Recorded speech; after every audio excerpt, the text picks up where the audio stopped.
we have a quorum, although no motions are gonna be made at this time and there won't be any voting done.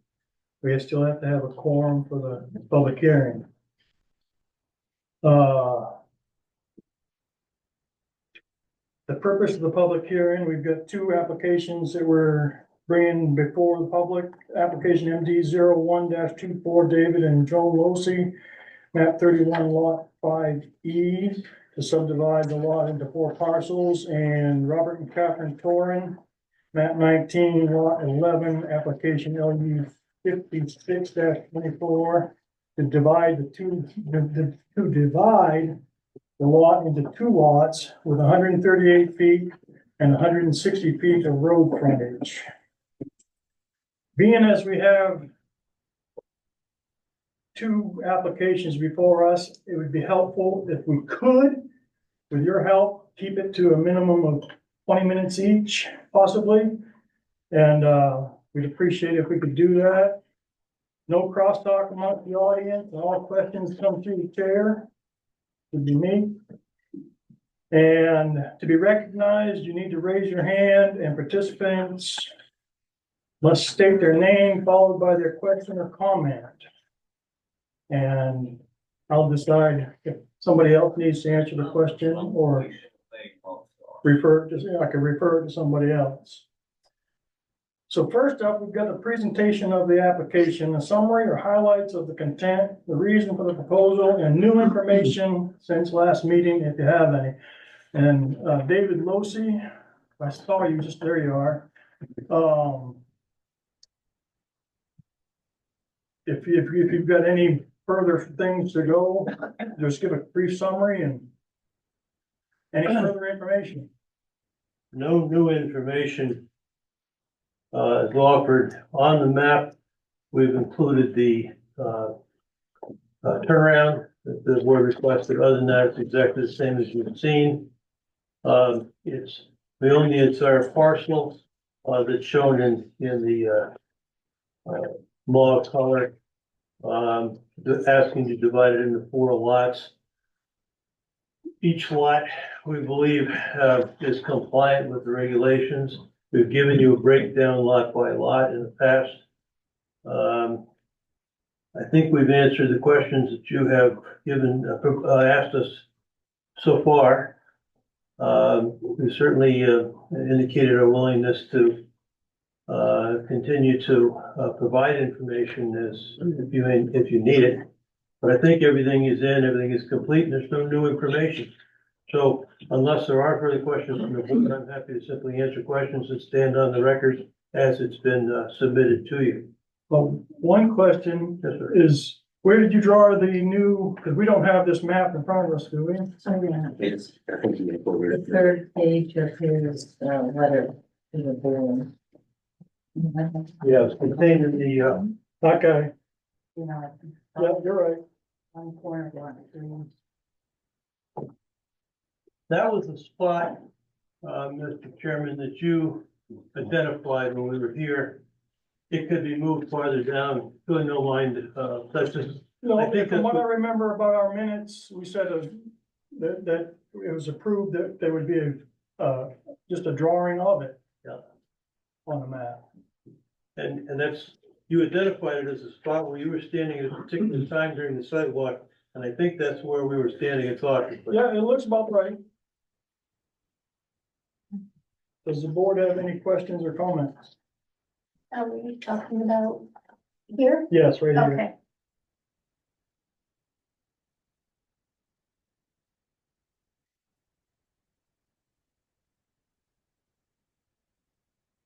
I'm not hearing any questions or comments from the board.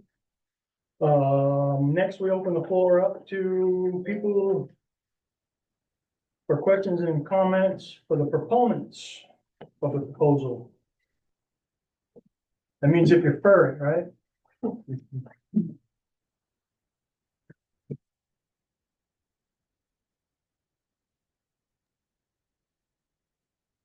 Not hearing anything there. We'll move on to open the floor up to questions and comments from the opponents of the proposal.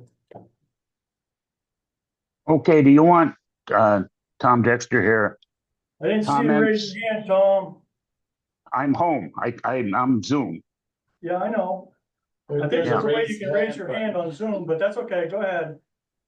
Okay, do you want to hear this now, regarding this, or, during the regular part of the meeting? Is this the open meeting or We're times not that it says voting you want? on anything during this meeting. This is, Okay, I'll just go along with what I have here. I can't understand to begin, I'll make it simple.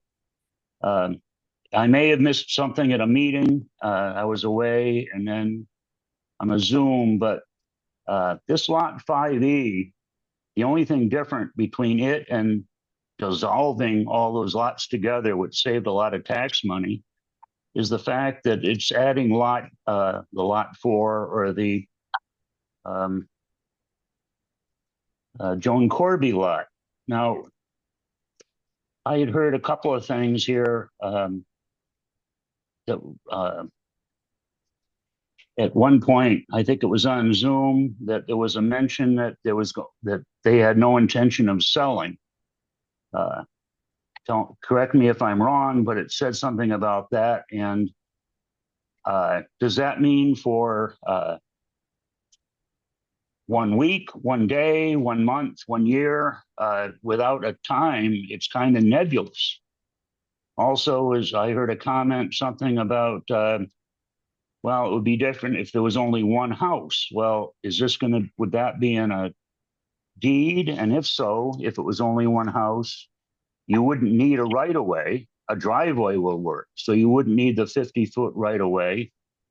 Also, right from the get-go on all the maps, it showed what's been referred to as my driveway, with a 50-foot right of way. It never had that. All the right of ways on all the Shays properties were written in as 25 feet on purpose to eliminate the possibility of a subdivision. So that's a little of concern to me. The other thing is I'm going to question the board on the Board of Appeals.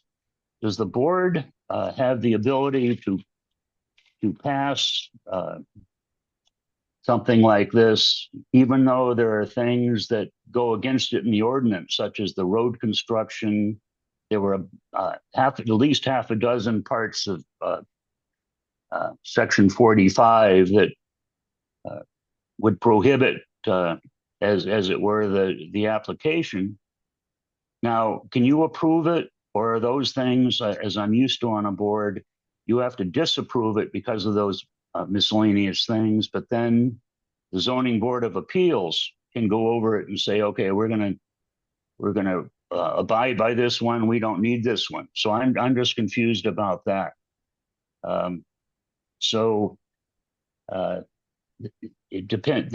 There were a lot of things that were said, specifically the only one house thing, and then no plan to sell that lot that would have me decide if there was only one lot, one house, that probably wouldn't bother me. You're talking about Marshall Cove Road and Trim Lane being over 0.8 of a mile to get to that lot 4, whereas it's less than 1,000 feet directly to Meadow Pond Road and 500 feet plus or minus to Otter Creek Drive. So I don't know. And I understand that by Maine law, this is not this lot, Joan Corby lot 4, is not considered landlocked. So therefore, there is no state or local requirement that I know of to require an access to it. There is a local requirement. Can you tell me what it is? Islesboro lots require both land access and sea access. Sea access is not considered sufficient.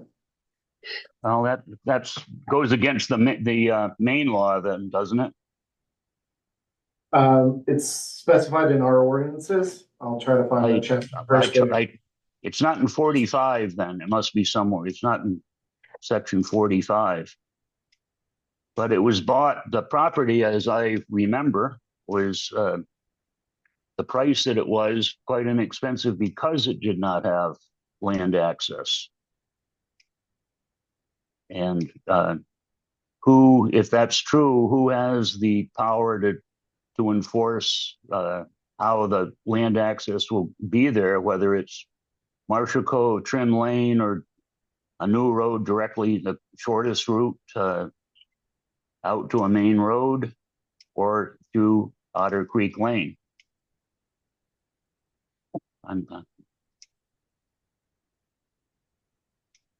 That's all I have. If could find that, I did not know that regulation existed. If it's a town regulation, because I know it's not a state law. I'm told by an attorney. While he's hunting for that, what else do we need to address to those questions? I can't address to the, whatever the question was about not planning on selling. I do remember Mr. Losi saying he wasn't planning on doing anything with that lot in the near future. I think I remember hearing that, but I don't remember him saying he didn't want to sell. Do you recall any of that? Well, the near future, what is the near future? Is without a time certain, that's certainly a questionable amount of time. I understand. And the usage, had someone ever said anything about the applicant was only talking about one house on it? Was that ever mentioned, or did? I recall, he said he wasn't planning on doing anything with it. Right, yeah. Well, But I don't think that's part of this application. well,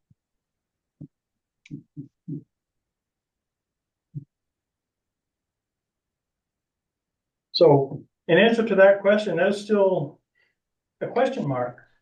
And I don't think it pertains as far as when we get to making our decision. I don't think it pertains to what our decision making will be. It's what he's well, planning on. do you have the power on the board to pick and choose which ordinances to follow in approving or disapproving an application? There are other some words, we places heard- where we have the phrase is written, how's it written? If the planning board so determines that, or may, I don't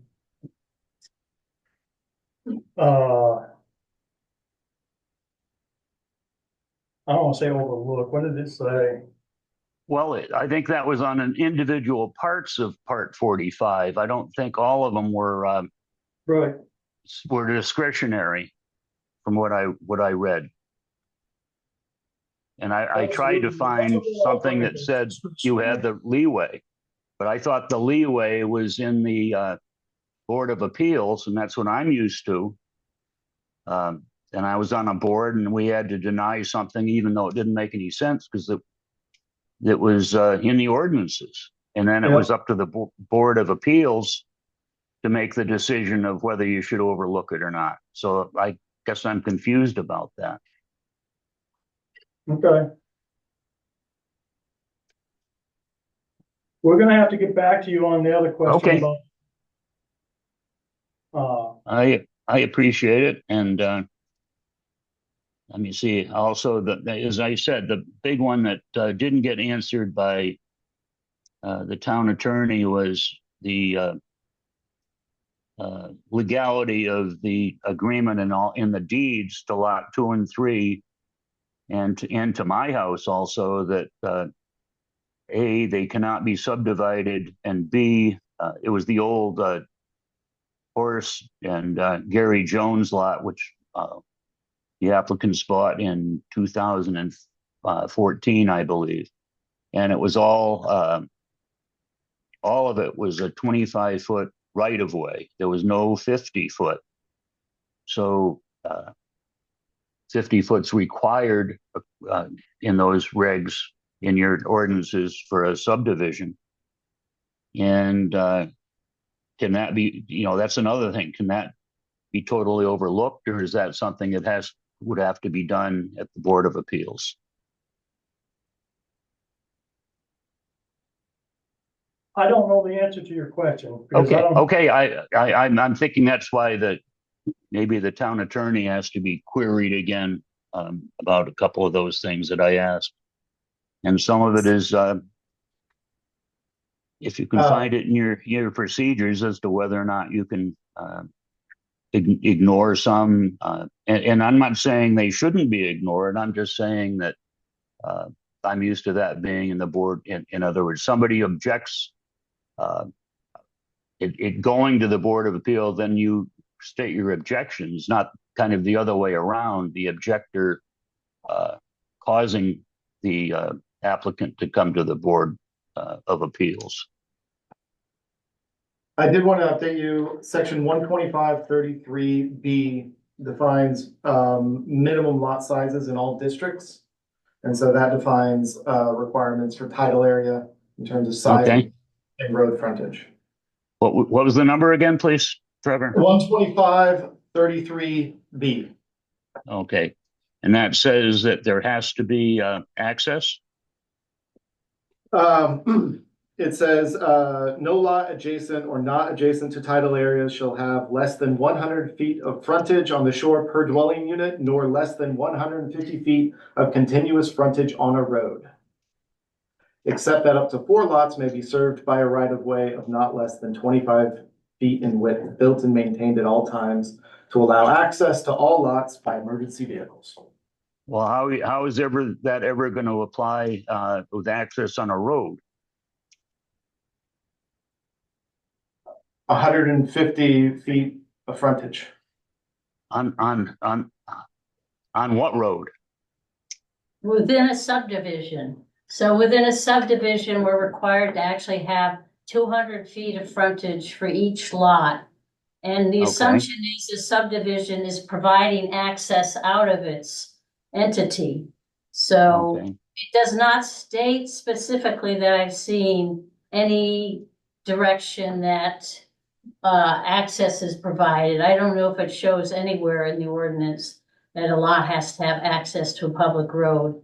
But that would mean we'd all be sitting in our houses, not going anywhere, so. No, I fully understand that. I'm just saying that we're confusing I don't know, I call it a driveway with a road, and it gets a little confusing there. I think by for that me. definition of frontage, it's understood that entails access and right of way leading up to said road. Okay.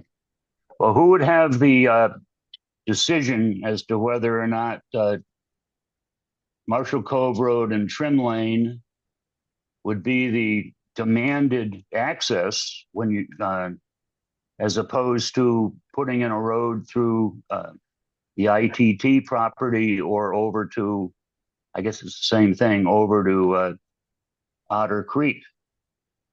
Who has the authority to decide? I think that's the question. Trevor, I'm not trying to put you on the spot. I'm just trying to understand. I think that is exactly the question we're grappling with and why we're having the public meeting. Okay, thank you. Thank you all. That was 125 what? 33B. And then there's more in 45. 200 feet. Okay, may I move on to the next hand? Todd, Hi, I'm Todd Condon. Robin and I have similar views, and instead of both making a similar statement, we've written it down, and I'll read our joint statement okay, about this.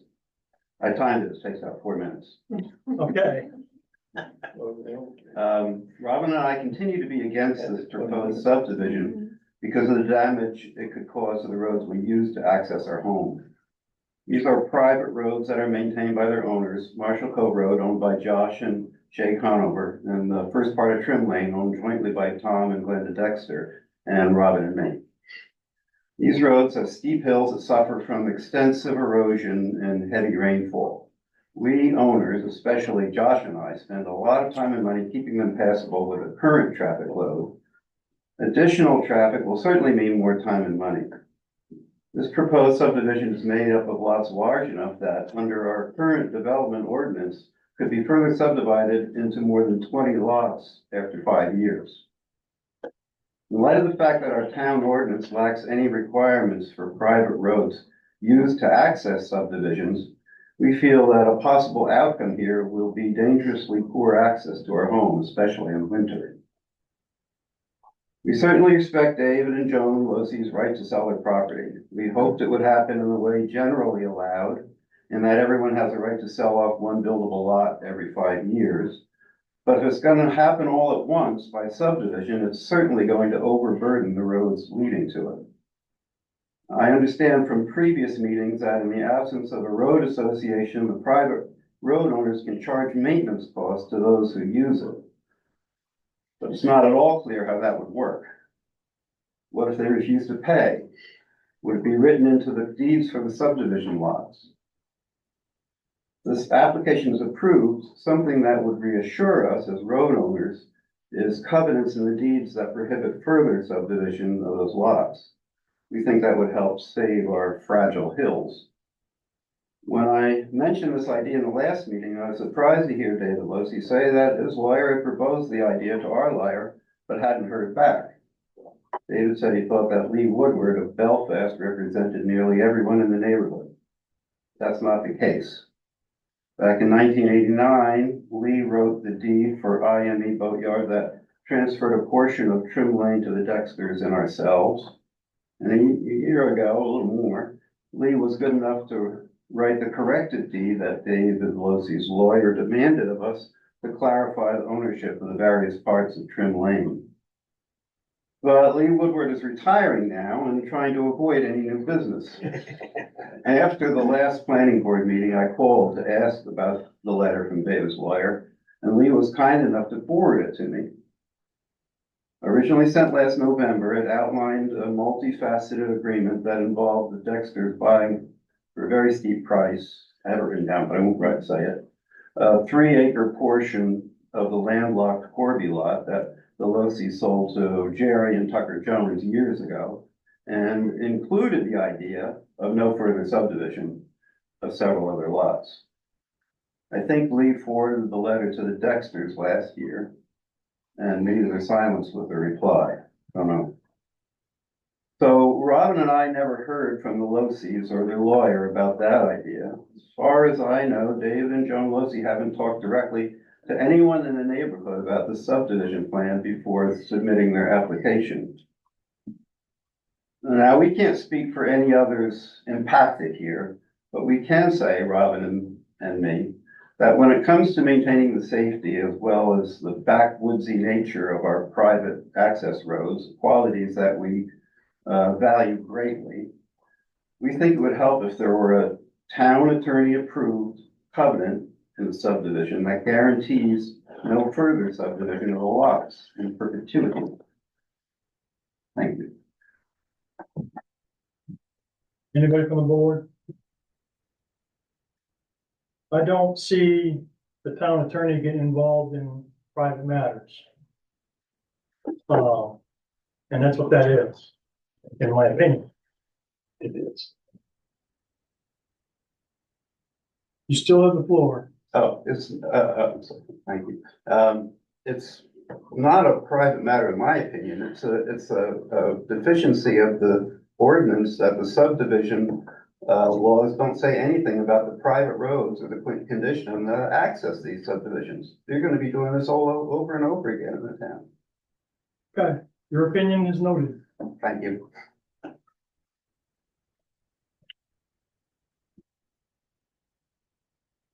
Jay, Thank you. I want to thank Todd and Rob Van for their I think, spoken letter. Really, I kind of just wanted to second what they expressed. Josh and I own Marshall Cove Road. It is, particularly with all the roads, all of the rain we experienced last year, incredibly difficult to have it maintained And, we want to make sure that it continues to be safe for people to access their homes. The, I guess the questions and vagueness that has been expressed a couple of different times after Tom's, comments and after, Todd's, I guess really is our concern is, how much additional access may come in the future and how to make sure that the property is protected, particularly, you know, in, as my understanding, the Corby lot not having access to Marshall Cove Road, making sure that, this subdivision suddenly does not open up significantly more, potential building and access to a private road and costing private homeowners lots of money for maintenance. So, thank you. Todd said it much better than I did, so thank you, Todd. As far as road association goes, road rules, whatever it was, it's been recommended by this board that people set that up. And we can't seem to get everybody on the same page with setting that up. Some people want to, some people don't want to. We can't force you to do it, from what I understand. But if you're worried about payment or how to keep the roads taken care of, get together and make that road association up. Even if this does or does not go through, when it does or does not go through, then you still have problems with the road. And a road association, to me, makes sense. Yes, Carrie, Maria has had her hand raised on Zoom for a while. thank you. Maria? You're gonna take yourself off of mute, Maria. There you go. Yes, it just took a minute. Thank you. Thanks for your patience. I have a question about the water demand. I'm curious what the estimated water demand would be for this development, and have there been any studies about whether the aquifer can sufficiently meet the demand? And then also, if there are any water conservation measures that will be implemented in the development design? That's a tough question, because it's a question on a lot of people's minds whenever anybody's building is what's it gonna do to the aquifer? So I don't have those answers. I'm not on the team that studies all that. Is anybody on that team? I guess it included in the proposal, has there been a study? There hasn't been a requirement for that I know of. Okay, Isabel's got an answer here or something, comment. I believe the last study was done in 1995, which did not raise any concerns about the amount of water available in the aquifer at that time, and the population, I don't believe, has gone up significantly since then. The town also voted down a water saving ordinance that was proposed at last town meeting. So it was tried, but it failed. Okay, thanks for letting me know. So our most recent aquifer health study is almost 30 years old. Did I hear that correctly? I believe so. Okay. Best of our knowledge, your knowledge. Yeah, I think that's here. I know it's been a long time.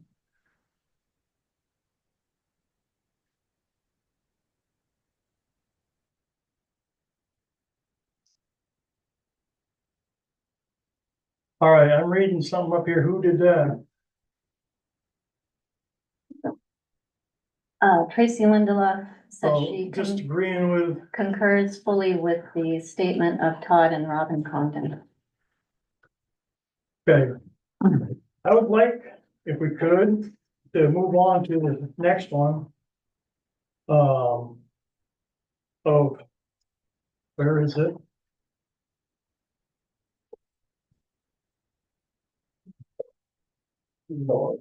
Yeah, Robert and Catherine Thorne, map 19, lot 11, application LU 56-24 to divide the lots into two lots with 138 and 160 feet of road frontage.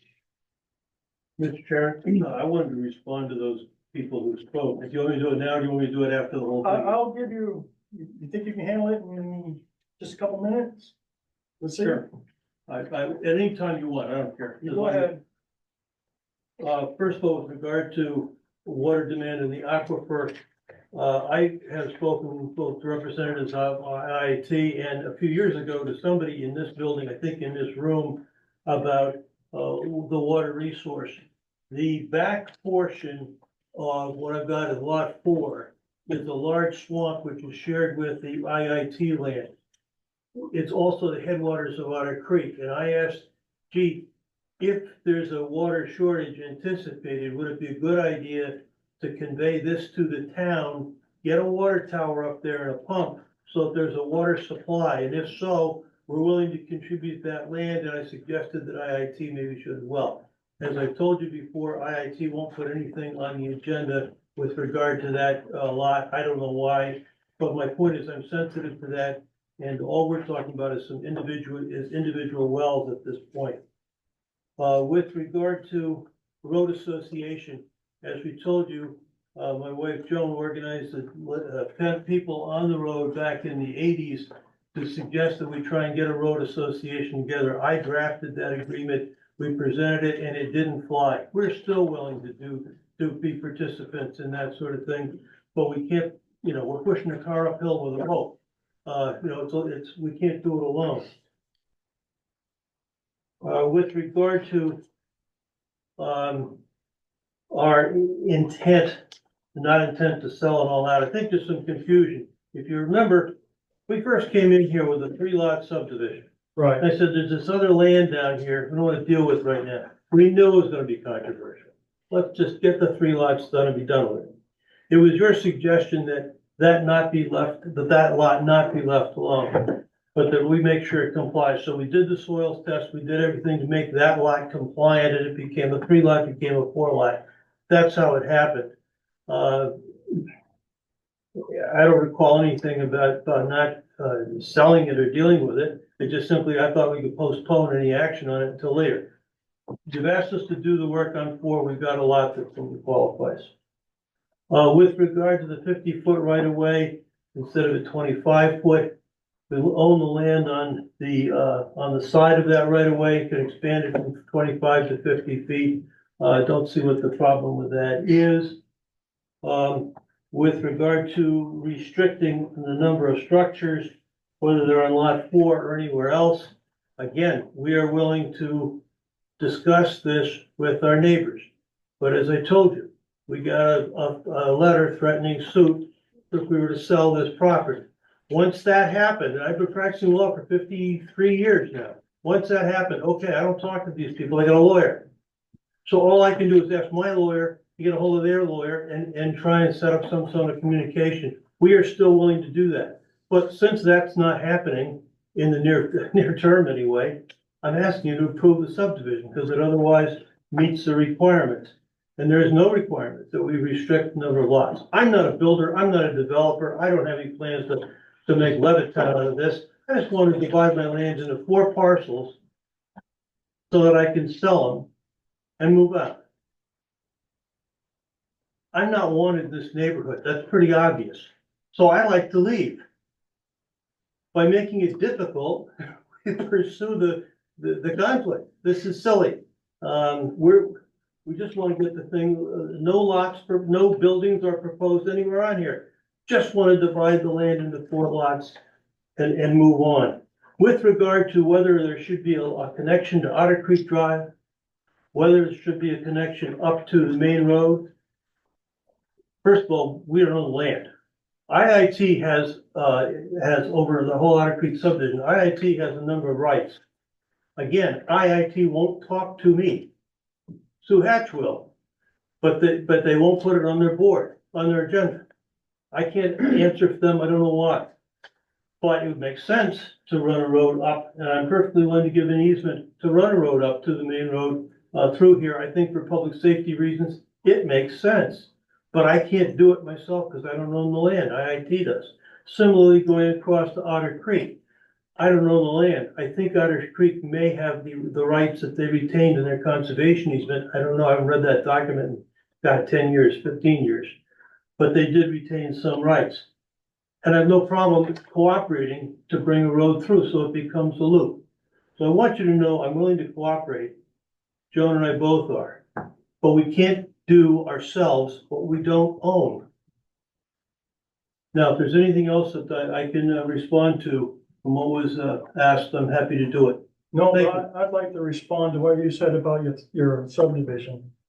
Is when it first came to us as an application, it was an application for a 3-lot subdivision. Yes, sir. One piece of land divided, like you have it divided, equals 4, not 3. Okay. That's why we had to change that.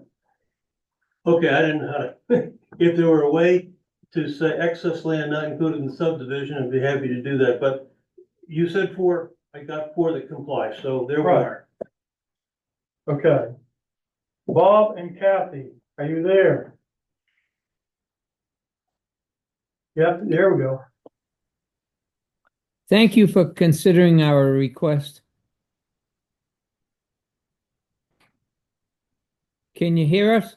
We can hear you, Bob. What, I have nothing to say. nothing new to add? No, I don't want to muck up things by talking. Okay.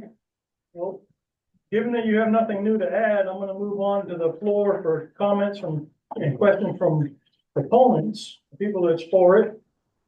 Is there anybody in this room that fits that category? All right, moving on to those comments and questions from opponents of the proposal. Anyone like to raise their hand?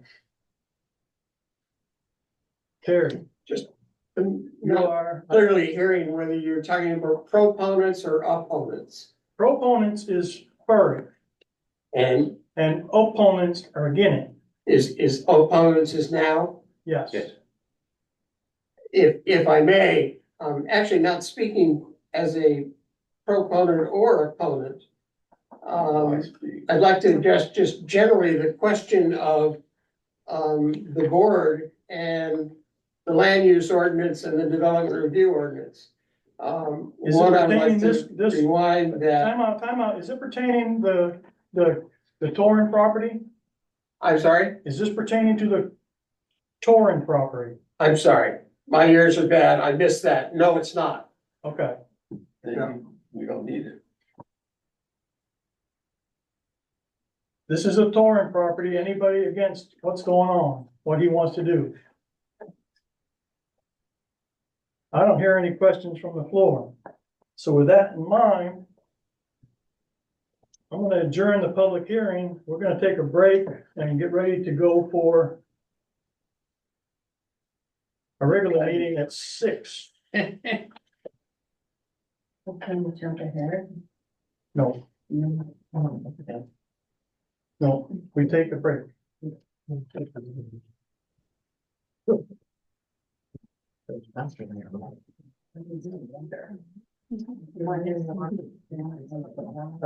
That'll be fine.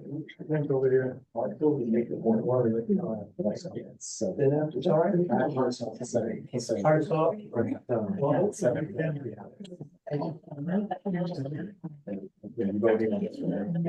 Yes. And it is 6 o'clock, and we are gonna call the meeting to order for the planning board. And we do have a quorum, 1, 2, 3, 4, 5.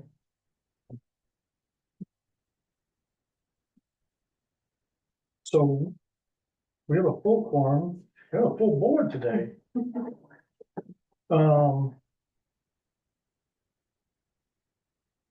So I don't see a reason to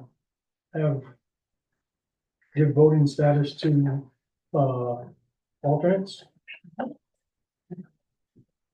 But we do appreciate your input and questions and ask you to speak out on that.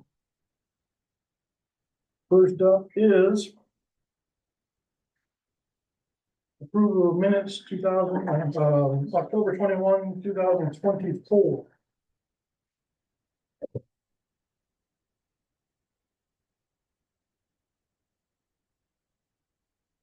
I move the board accept the minutes of October 21st as written. Second. Any discussion? All in favor, say aye. Aye. Any opposed, say nay. Okay. Approval of minutes.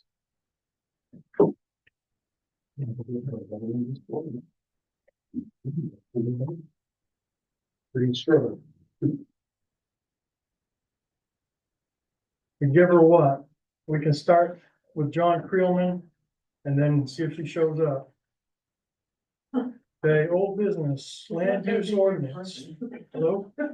Oh, here she is. We're all set? Okay, in light that we have the town attorney online with us, I move that we take the agenda out of order and move straight to why she is here, which is development review ordinance, David and Joan Losey. Can I have a second? Second. Any discussion? You can still discuss. All in favor, say aye.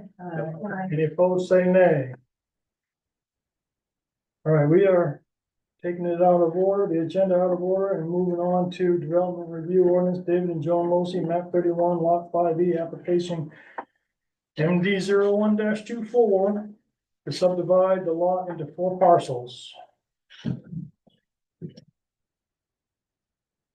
And we asked for, in our minutes, we asked for a plan to be drawn up with a turnaround for fire apparatus, which has been provided to us.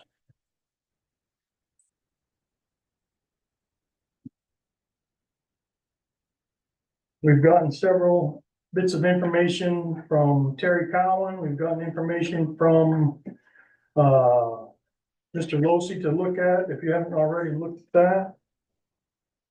And in the package here, and also in the past, we have.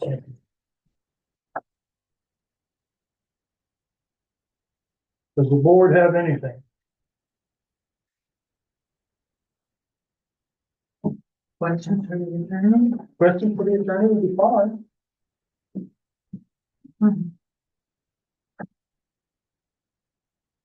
That's question. You can ask a question.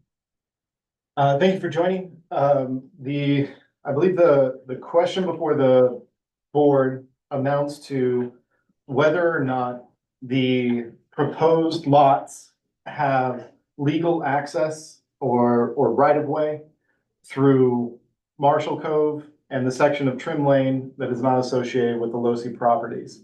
Mr. Losey, provided a letter and documentation, and so for a land use application, it is incumbent upon the applicant to demonstrate the burden of proof that the application is complete.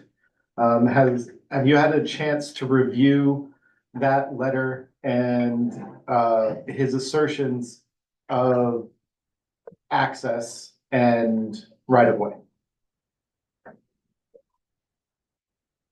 I think you're muted.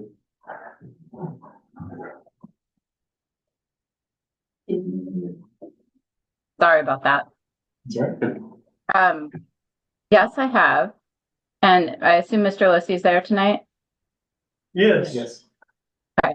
So I have a couple of questions, and forgive me if you all already went over this during the public hearing portion.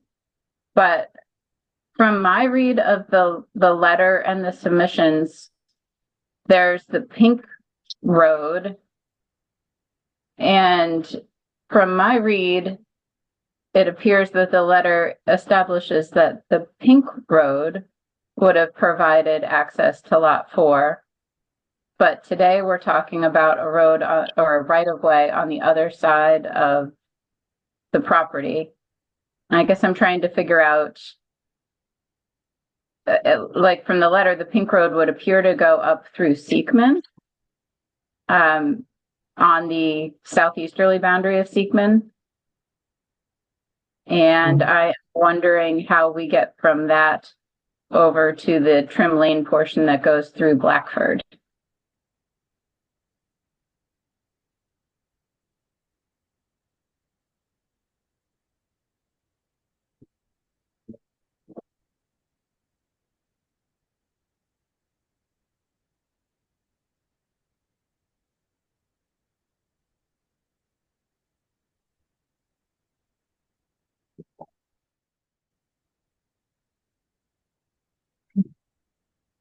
You want me to address that? Yeah, I think it was directed at you, sir. Oh, sorry. The question that was at the terminus of that road, in that little notch area, the remnants of some old buildings, there's foundations, a well, a bunch of other stuff. There is a road marked by ruts of ancient duration and origin that runs from those old buildings in the general direction of that, generally along that pink line, to and across the existing Trim Lane. I believe originally, Kara Seekman showed me where the road had gone by her for the eastern bound, maybe on her property, maybe just off. But it's a continuous set of ruts that go from the old farm building locations out to Trim Lane in the vicinity of the Seekman northeast corner. That's what the pink line represents. And then when Trim Lane was built, the property, all the property was of what is now lot 4 and lot 3 and lot 2 was all owned by Corby. Corby. And there was an agreement with Corby that Trim Lane would be built, providing access to Corby all the way out to the main road.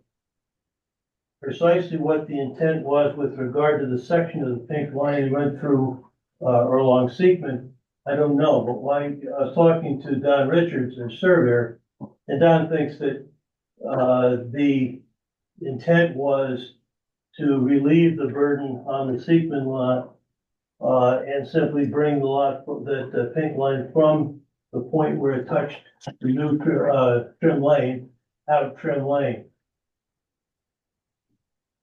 Okay, and so how do you know where the new access that was to be built to benefit Corby was located? Now, how do you know that it's located where Trim Lane is shown and connecting to Trim Lane there?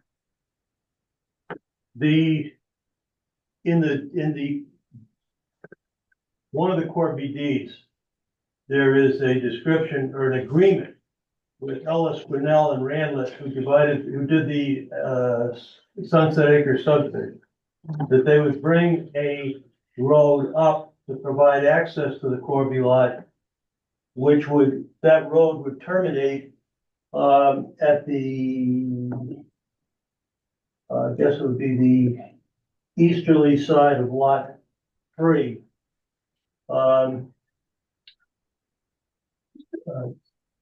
So it was not laid out with meets and bounds. It simply said it would come out to the Corby land and terminate at the end of the Corby land, which I think may have been Olson at that time. Was this right of way conveyed to you in your deed, in the purchase of the Corby land? Was the right of way specifically deed? No, I got a warranty deed. Often they granting me- include right of ways defined. I Granting me believe whatever- the deed for 5 and 6 Whatever includes Corby owned. right of way. It wasn't laid out in the deed. It was part of what Corby had. Our deeds usually, it was my understanding that deeds usually include right of ways where they need to be specified. They can, Right. but let's They take, would be- let's take, for example, take the main road that comes down here. You start at your house and my house, if you only can go on the main road where there is deeded access for the road, we can't get here. There's parts of the main road where the property owner owns on both sides of the main road, and there's no carve out in the land records for the existence of the road. Sometimes a road just exists and people have used it in perpetuity. I think, But the point is, use in perpetuity would continue for existing land use under the way it's being used. If you're proposing a different usage, then that right needs to be specified. well, I disagree with you, but that's a matter for the Superior Court. If we're talking about what rights I have in my title, Mhm. that's a matter which I believe, and I think Kristen would agree with me, is beyond the purview of a planning board. That's an issue, issues of title, and the completion of the title is a matter for the Superior Court. And that there's no agency below the Superior Court, state agency or local agency, has the authority to make determinations of title. It's up to the planning board to review whether or not an application is complete. And I believe a complete application would include clear access definitions and ownership. Well, So I think you're right, if I may, I think you're right to focus on the Corby DeLosi deed. And I am trying to pull it up on my end now, but does the planning board have that in front of you? while you're looking for that, what I was gonna say is in reference to what he was saying about a complete, I think if you look at our minutes, it says that we've already voted it to be complete. You did? It's not a matter of completeness so much to get the permit that's been applied for. That's really under the board's jurisdiction to hear the application. So you could have a complete application that ticks all the boxes and the board still not have jurisdiction to review it because it turns out that the information provided for right title and interest was insufficient. And that's kind of where we are here, is trying to figure out whether it is.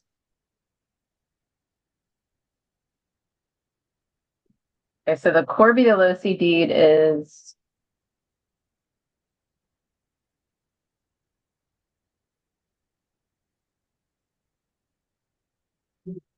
anybody have that book and page? Book 1129, page 266. Great, that's what I just found. Okay. Is it?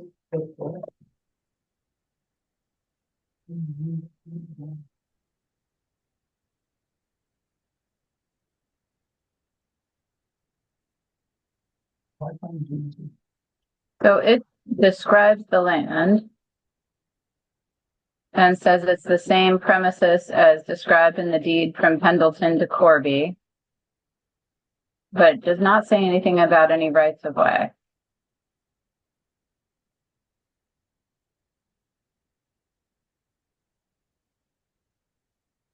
Then if we look at predecessor deed, which is book 668, page 693, I'll pull that one up now.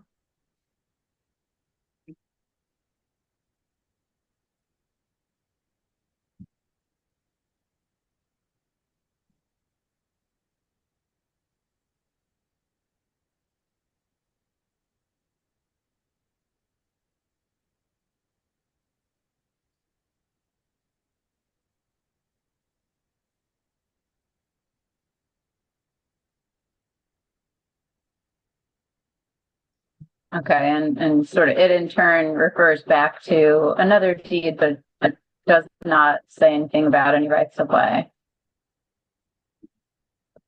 So where I'm getting with this is the case law today would say that, yes, we don't have to litigate things like the location of a boundary or the scope of rights in an easement that's described. Things like that can't be discerned from the face of a deed. But the case law would say that you need to at least show proof of a deed that describes something. In this case, that describes access to the parcel. And I'm thinking it's not necessarily a question of whether Mr. Losi has right title and interest to the subdivision parcel. Clearly he does. So I think that piece is met. But to me, then the question is lot 4 as proposed a legal lot? Because it can't demonstrate that it has frontage. And my next question on that, I assume the board's talked about this. Are we dealing with the 50-foot road frontage requirement? I thought I saw 200 feet under the ordinance. Correct. Yes. So it's 200.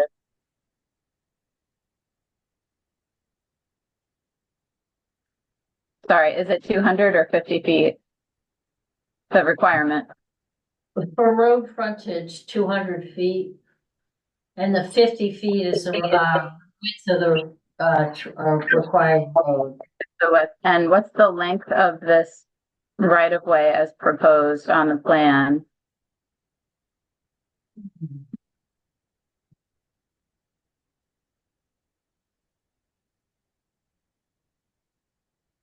Mm-hmm. 204.5 feet, I think. Okay, so it would meet the 200 feet. If it were, The land is all owned, but I mean, I could add another 5 feet to it, or, you know, come on. no, I mean, it seems like it probably meets the 200 feet, but the question is whether that counts as road frontage under the ordinance.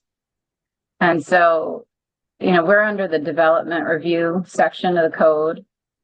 And development review section of the code, chapter 45, has its own definition of road frontage, which refers to the definition of road.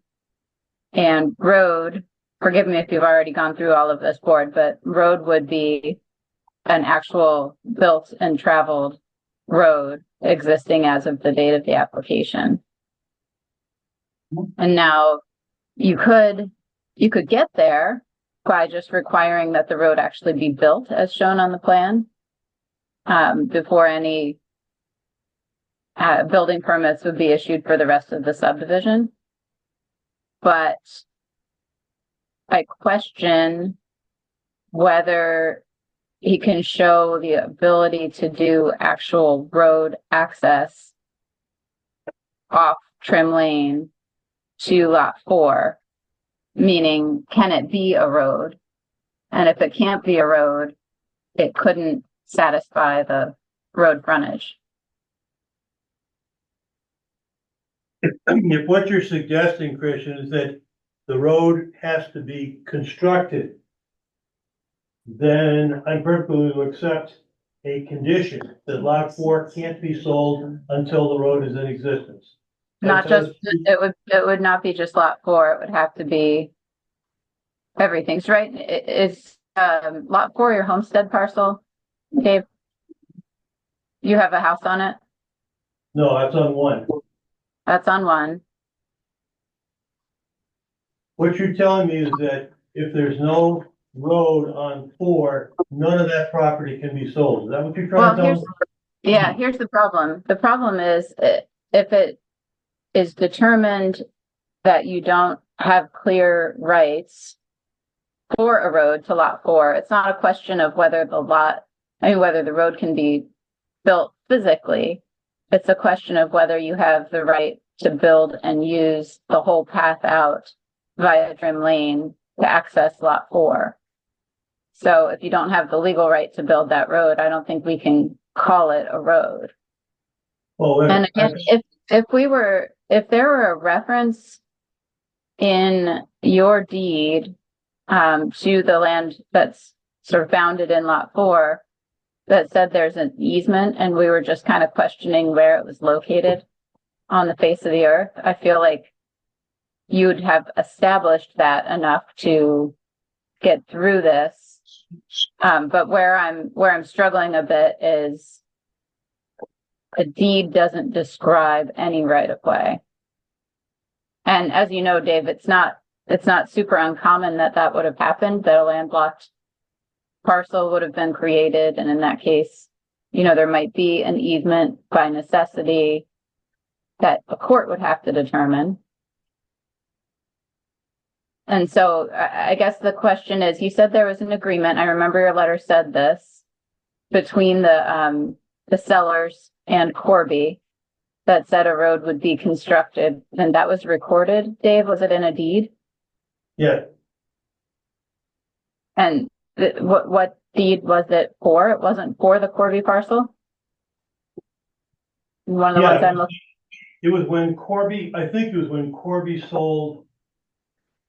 Well, either when Corby bought it from the predecessor or when Corby sold it to, Shays, there was an agreement to bring to create trim lane, to bring it up to the Olson parcel to provide access to the Corby property. Corby then sold a part of the property off to Shays. I've acquired that. It's the same exact thing. It's the same exact property as Corby had that they provided the access for. Okay, so that's a 1967 deed. And like I said, it's possible that back in the chain of title, this easement was described, this right of way was described, and then the successive deeds just kept referring back to the predecessor deeds. And so maybe I've just not gone back far enough in the chain. So this was, I'm looking at a 1968 deed from Lloyd Pendleton to Carl and Joan Corby, Yep. but that does not have the language that you referenced. Oh, look at the Corby to Shays deed. Sorry, look at what? Corby to Shays. Corby is Shades, okay. You know, Do you have the book and page?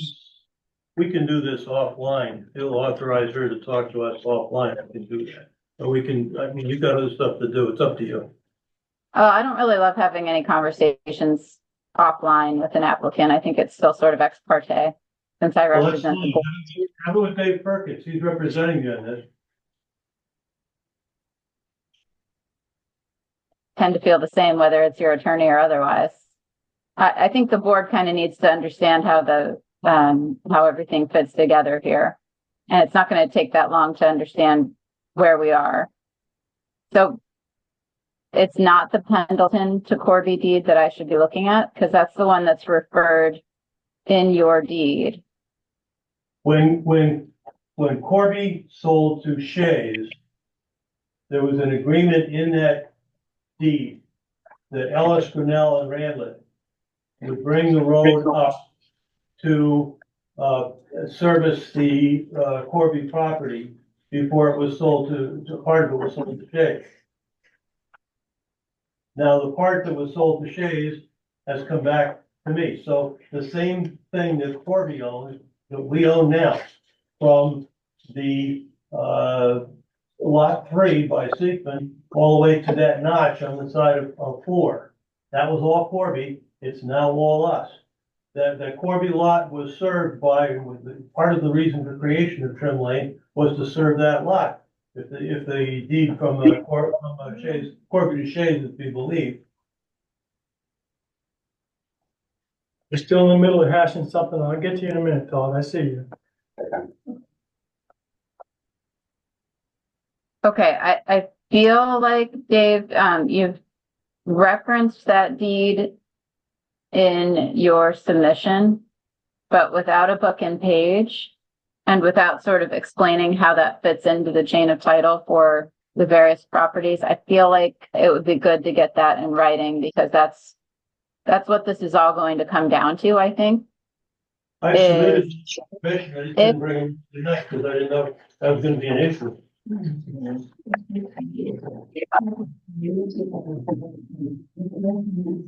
What I need to and understand is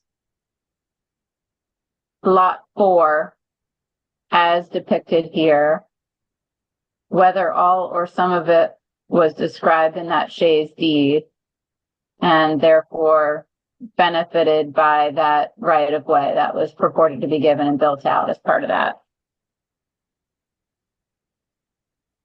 And I think we're almost there. I just, in the materials you submitted, you didn't provide the book and page, so I've not actually reviewed that deed or understood how it all fits in geographically. I'm sorry, Kristen, I didn't realize that that's what you were looking at. I provided those deeds to the commission and we can get them sent to you. But the Corby owned from that notch on lot 4 all the way to the Seekman property. The trim lane was brought in between Seekman and lot 3 as part of that agreement. Corby sold a portion of his property to Shays and I bought it back. So now I've got the Corby piece and the Shays piece. I've reunited it. It's exactly as it was. Okay.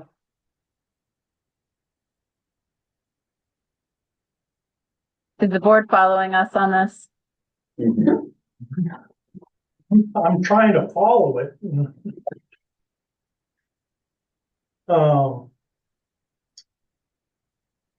There was an earlier letter, which I sent to all of you, which described the history of this and had sketches of how the property got reconfigured. I didn't bring it with me tonight because I didn't think that this is where we were. Yeah, But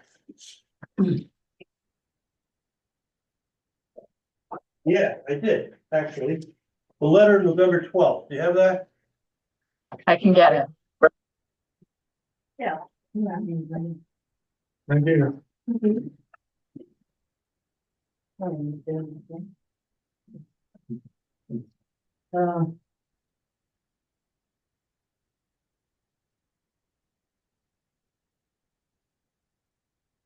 Okay, exhibit 1 is a map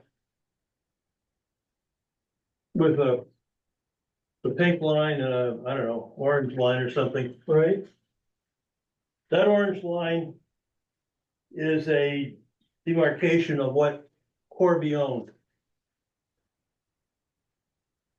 When Corby owned it, trim lane was brought up to what is now the Condon property between lot 3 and Seekman.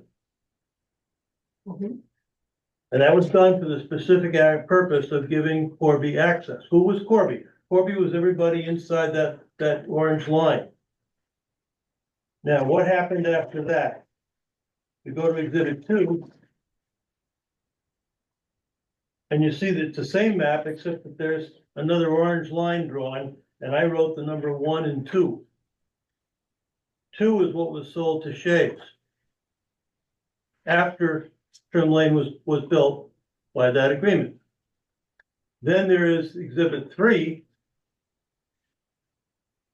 which shows what we own now. And you can see it goes from trim lane all the way out to that notch, just as it did when Corby owned it. The only difference is the Dexter piece is cut out of it.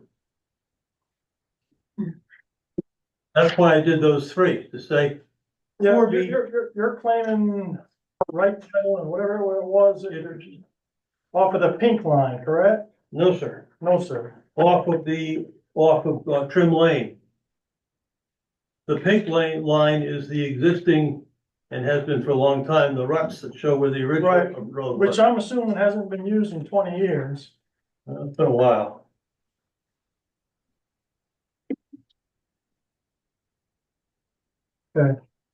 Trevor.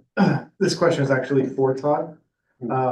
So there's 2 segments of land that need to go over for road, in order to get access to the subdivision. There's Marshall Cove, and then there's the section, the first section of Trim Lane. My understanding, and I haven't read this deed, and so that's why I'm asking for Todd's clarification, was there was a stipulation in that quitclaim deed that conveyed access, like express right of way, an express easement to the Losi property, but also excluded access to the Corby lot. In the corrected deed, that's what it said, yes. Okay.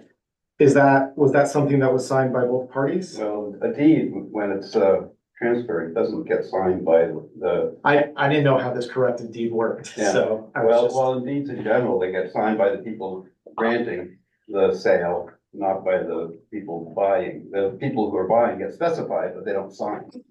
Okay, and so but the corrected deed included an explicit, like an express easement to your property? It recognized the historical one of Sunset Acres, yes. Okay. But it also included It- an exception to future access. It clarified the fact that the access over our part of Trim Lane does not include access to the former Corby lot, yes. And you dispute that? Yeah, because look, what happened was there was a deed from Islesboro Marine to these guys over Trim Lane that we own. Went to our lawyer and said, can you fix this? Took many years. But we got what Todd is calling a corrected deed, where Trim Lane was conveyed back to us. Part of Trim Lane. When we bought lot 5 and 6 of Trim Lane, we had access via that subdivision road. Nobody has any authority to take that away from me without my consent. We So- not try. If they're claiming that that's what they did by this deed, this corrective deed, yeah, I dispute it. It's a legal nullity. Because they took away something that they didn't have. And the other thing that's confusing, it has been confusing, is this. You got a piece of property. It's like got a road through it. If you own the piece of property, you don't have to give yourself an easement to that road. You own it. Now, if you have a road across somebody else's property, that's a different story. Well, you can put a road on your own property without creating a separate easement. And that's what has happened, and that's what's become confusing here. And it ought not be. I understand that it's a good tactic to make it confusing, but that's not the fact. You can have a road on your own property without granting yourself an easement. I don't, as far as I understand the question, it's whether or not the Corby lot has access over that section of Trim Lane and over Marshall Cove. What section? The section owned by Dexter and Cogden. I don't know whether they do or they don't. I don't have an opinion about it. I only have this, that I have property in Sunset Acres. And as a consequence, I've got a right to pass and repass over Trim Lane, Trim Lane or the Marshall Cove Road, all the way to the end of my property. I mean, that's what a subdivision road is. And you can't, a couple of people in the subdivision can't say, well, to these people, we're gonna make our own side agreement and cut them out. Can't do that. Not without their consent, called a takings. Hang on for a second. Todd, did, his question take care of your comment? He still got his hand up, so. I've had about several comments on it. I'll start with my first comment. Well, to answer that, no, not the first comment that I was gonna make. His question didn't answer that. Okay, So I'll make my first comment. can you do it quick? As you can. Yes, I will. My first comment is very quick. Pink Road that he described is not a continuous old ruts going along that. I don't know about the rest of the board. I'm not concerned with the pink line. Okay, well, Chris, the lawyer was, so I just wanted to clarify that. The other thing is, when David described lot 2 as the former Shays lot, that's not right. It's lot 2 and lot 3 mostly is the old Shays lot. Okay, And so that is what got access to, for Trim Lane, the old Shays lot. That's not, and that's not really the Corby lot that we're talking about. So when he says he's. okay. Okay. So those are my two comments. Thank All you. right.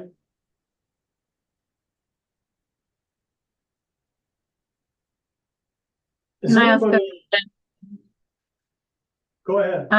Yeah, Mr. Lucy, so you were pointing to the Shays deed, and I'm just curious about the language that says it's conveying a right of way from said lot, said right of way to be over the road as it now exists. In 1972, when that deed would have been conveyed, was there a trim lane built out? I don't know when, Kristen, I don't know when trim lane was built out. I read that and it doesn't say what road they're talking about, what I think was in existence then, but I think they were starting in the notch where the farm buildings were. And saying the road as it now exists, i.e. the pink line. Out Right. to trim lane. Only, Sorry, up to Todd says it didn't go all the way to the Marshall Cove Road. We can debate that or not. You can go out and look in the woods and see if there are ruts there or not. But it certainly went as far as trim lane is today. I disagree. But the pink road doesn't go up as far, it doesn't connect with trim lane, does it? Yeah, where? Yeah. Across is an easement to Todd's. Is Cypress trim lane someplace, the pink line? Yeah, where? No, this crossing.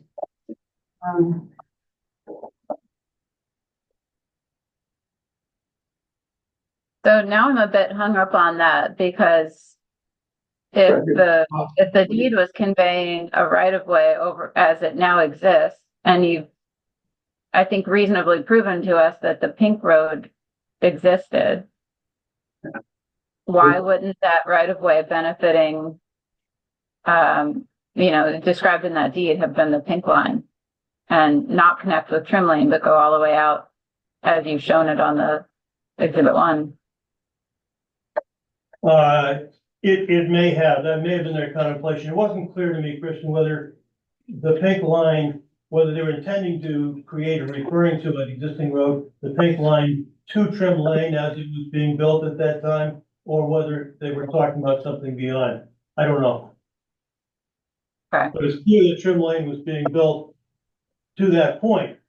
I'm guessing, and Don Richards and I talked this thing through, we think the idea was to unburden what is now the Siegman property. It was Chris Byrne at that time. But it says that it's being built over the road as it now exists. And again, that's a big pink line from what I can tell. So if we're relying on that deed to show evidence of the right of way, I'm not sure it gets us there because it would appear to describe something that doesn't connect to trim lane as serving lot 4. And that's assuming it serves lot 4 and not just lot 2 and 3, which I haven't quite worked out. Do you know where trim lane is? I see where it is on the plan. And the pink line crosses it. Where it crosses it, because you're saying that Right trim lane, before Todd's property. I'm talking here. Trim lane, you're saying goes right up to Todd's property and Right. it forks at the 50-foot right of way that heads through lot 2? 3. Oh, which one am I on here? So is the assertion that trim lane goes between your proposed lot 3 and Siegman? Yes. It currently exists all the way. Yeah. That's how Mr. Condon gets to his. So it intersects it right there. Right.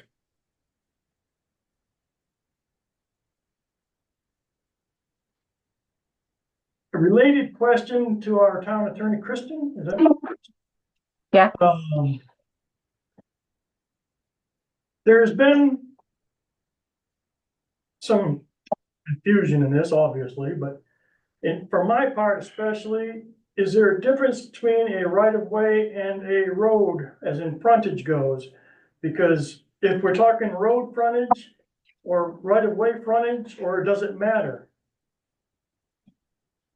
No, I alluded to that when I was talking about whether this is a question of right title and interest or compliance with the road frontage. So road frontage is defined under the chapter 45 standards. And the term road, as those definitions, use it, describes a road that's already built. Which, I mean, in any subdivision, you wouldn't be able to create roads that meet that road frontage because you're probably going to be building roads. So I don't think I'd read it so narrowly as to say that, it couldn't be a new road to be created, but it does have to at least not just be a right of way. It has to be built out. So if the pink line here is the road, now we've got a big problem, right? Because I think Seekman would be, Seekman would not be very happy to have a road placed over that portion of the lot, but I guess it doesn't need to go that far, right? If it goes to trim and it kind of threads that line between lot 3 and Seekman. Correct. Okay. Not going on the Seekman at all. It was shown that way, Kristen, because that's where it appears the road originally was. But, and where you can walk and see the ruts. What I'm proposing is to simply bring, a road in off the 50-foot right of way that exists now, and where there's an existing road that goes into the Dexter house. To continue that, and now, if the board wants me to, I can go on the other side, from the top of Trim Lane on the east side of Lot 3, and construct a new road over there, if that's what everybody wants. But it seems to me to be kind of wasteful. It seems like the proper way to go is to simply continue the right of way along Lot 3 into Lot 4.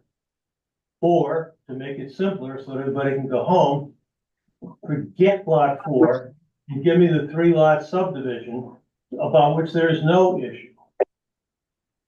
That's all I asked for when I first came here.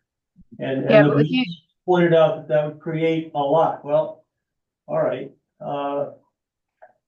But we can't have a situation where none of my land is subdividable, buildable, or anything else because there's this issue in Lot 4. That doesn't make any sense. Well, the easy answer here that would eliminate all of these questions would be to make it a true 3-lot subdivision. And I don't think anybody's raising the question of whether Lot 2 or Lot 3 have access by a trim lane. So if you were combining, for instance, Lot 3 and Lot 4, then that lot, because Lot 3 is benefited by trim lane, would have access without question. Done. We're done. We'll amend the road, we'll amend the map, we'll combine 3 and 4. We're done. What are the planning board's thoughts about that idea? I would like to see it done as well. And again, I haven't been here the whole time, but my understanding is that no one is questioning whether lots 2 or 3 have access. From my understanding. Correct. So far, no access. Where we go if that's what the route we're gonna take, is this, we have to finish out this application and start a new one? What do we have to do? I think it would be an amendment to the plan within this whole process. I don't think he needs to, start from scratch again, just provide a new plan. So we could table until such time as we have the new plans of a 3-lot subdivision? Correct. This is the path? Fine with me. Let's get her done. And then, Mr. Losey, I would say that if at some point in the future, you're able to, go to court and get established rights of way out of there or come to terms with somebody, there's still always going to be that possibility of dividing 3 and 4 again. But then you would have had the opportunity to do some more work or maybe get a court judgment or whatever you need to demonstrate it. Well, as you know, I can't go to court and sue myself. That's an advisory opinion, which is illegal. So somebody would have to bring an action against me. One of the reasons that I thought it'd be good to talk to the lawyer for my neighbors. Let's put that down the road someplace. Let's get two, I'll get 3 and 4 combined into one lot, and we can get this subdivision done. Agreed? Fine by me to submit it and the board would table until, as long as you can turn that around in a month or so, David. How about 4 days? I just don't like to table things forever, That's fine. No, I'll call Don tomorrow morning and we'll get it done. Okay, we're gonna go back to business right here, if that's all right with everybody. You all set with me? I believe that we are currently. Okay, thanks so much. Have a good night, everybody. Thank you. Can we just make the approval condition on the new plan or? No, we gotta see that. Okay. We gotta table it.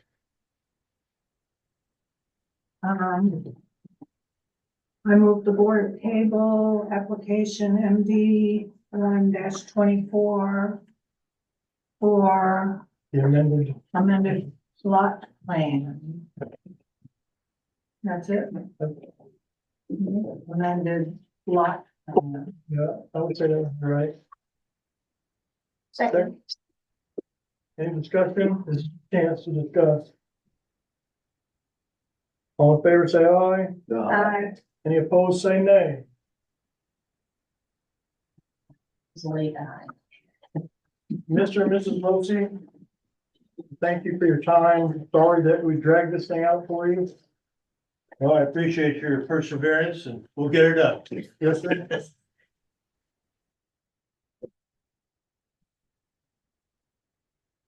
Anybody that would like to leave as we go on and continue back to our agenda is welcome to leave, or welcome to stay. You have access and rights. But if you're gonna have a conversation, you can have it outside this room, please. Thank you. Good night.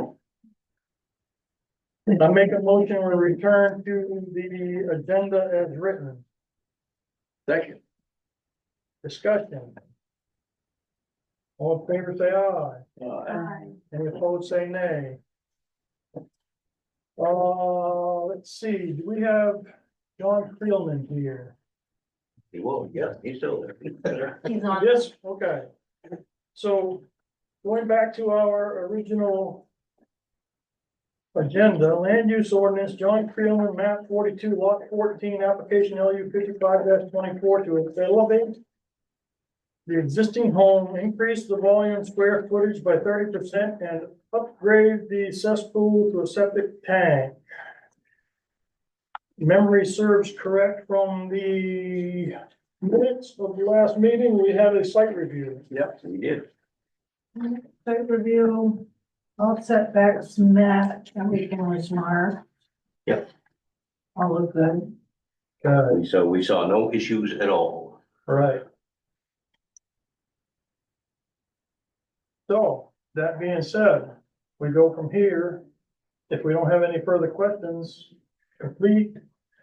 Go through the motions that we gotta do. I move that application 55-24 is complete. Second. Discussion. All in favor, say aye. Aye. Any opposed, say nay. I move a public hearing is not necessary for application 55-24. Second. Discussion. All in favor, say aye. Aye. I move the board approve application 55-24. Second. Discussion. All in favor, say aye. Aye. Single signature.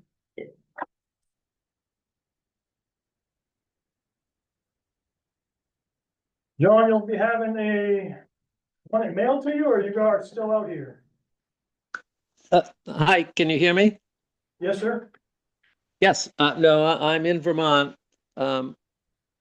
Yeah, could it be mailed to me? That would be great. You bet. Very good, sir. All right, thank you, everybody. You take care. All right, thank you. Appreciate it. Land use ordinance. Robert and Catherine Torin, map 19, lot 11, application LU 56-24 to divide a lot into two lots with 138 foot and 160 foot road frontage. We had a site review and a report on the site review. We got different measurements for the road frontage, so I believe a survey would have to be required. Yeah. Bob, Kathy, have you heard that? You still here? Yeah.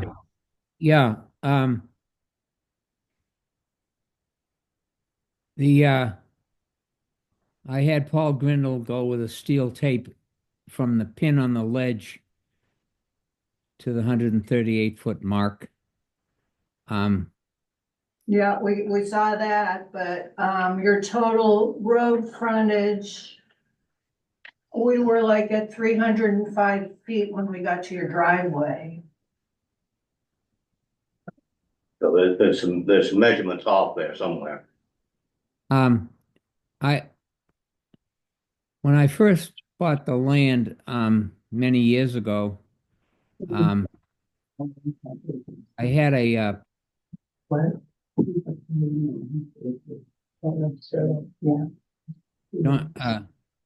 should I speak? Yeah, go ahead. All right. The man that transacted the deal to me was Donnie Pendleton, and there was a hand sketch of what he was selling me, representing the owner of the Vitale family in Connecticut, and I wasn't happy with it because it looked shabby.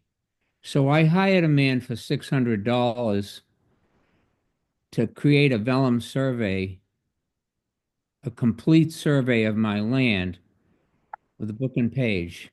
And I have it right here in my house here now. And that's a survey. And it's, I paid $600 for it. And it's accurate and it's registered and all at Belfast Courthouse. So the lines are accurate and the angles are accurate. On every line, they give you the compass heading and direction. Now, the line I'm cutting is parallel to the two lines that already exist. And so, Bob, may I interrupt you? yeah. Okay. Then keep going. All right. He said yes? I thought he said no. Well, the line, she's asking for a survey, but I have a survey, and the line that I'm cutting is parallel to the two existing Well, we have a lines. problem, Bob, is that we could not find the pin that was closest to the town office. Is that correct? Could not Yeah, find it. by the side of the road in the ditch there. It's by the telephone pole. It used to be in the old times that before all the new interpretations of how things are determined regarding distances and lines and so forth, it used to be pole to pole because the poles were set out at 125 feet, and you could use pole to pole as an indice of a subdivision or something. Yep. But poles change. Now, after hearing what just went on with that, honest to God, it was hard to listen to all that, but it's very necessary. You have to be a little bit more cautious. So I don't know if she's asking me that the pin on, when you look at the schoolhouse, the pin on the ledge is there, and Right. you come 138 feet down from it. And that's where Paul Grindle put the stake in. So that's pretty accurate. I mean, I don't want to get it down to. They got that. They didn't find the one on the property that your house is on that's closest to the town office. I want to say south side, south corner, southeast corner. Southerly boundary on the The one that road. he's talking about, that's by the telephone pole. Yeah. It was not found, Bob. Well, when JT bought the premises next to me, JT bought there was 11 acres behind me. I was thinking of buying it to protect the aquifer and all that. And then my wife said, you can't own the whole world. So I didn't buy the 11 acres behind me, but JT did. Right. When he bought that, he knew what he was buying. He knows where the corner is, and so don't I. It's right by the pole. His old survey. Does he have a survey by any chance? I have the survey, yeah, and I submitted it.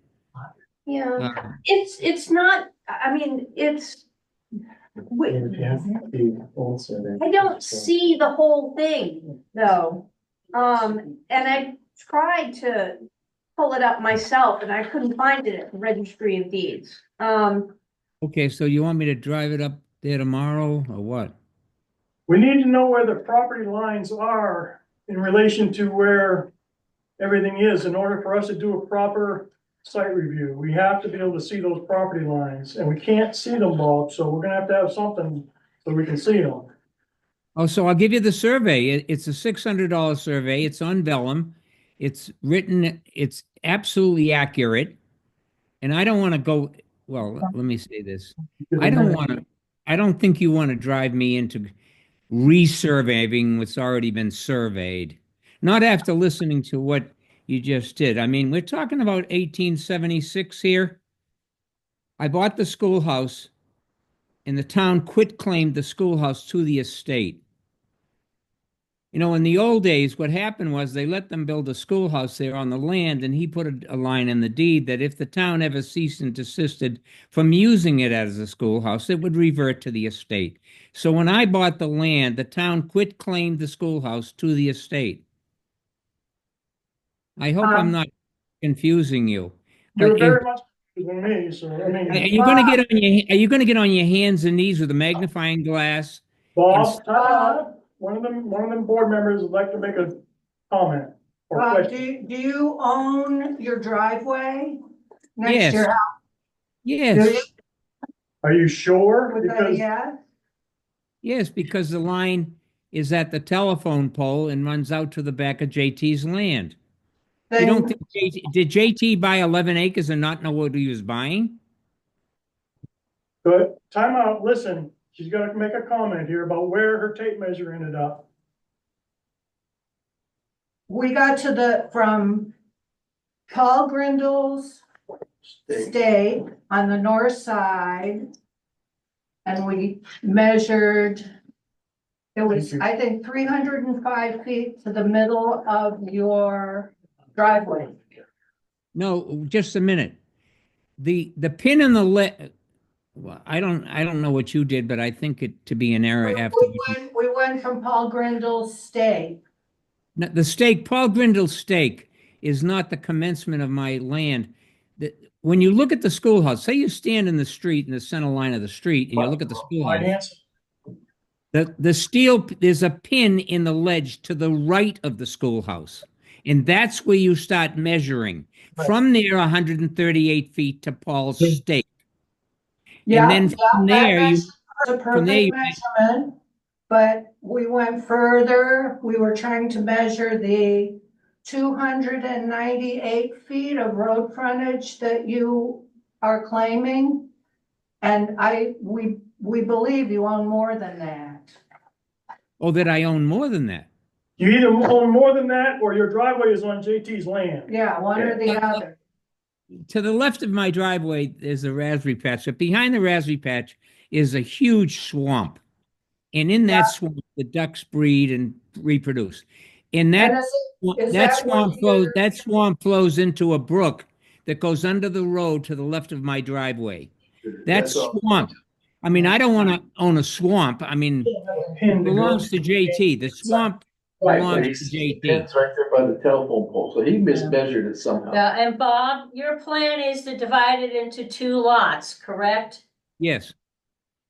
You need to show a plan that shows that they each have 1.5 acres each. Stop right there a second. I was asking the board to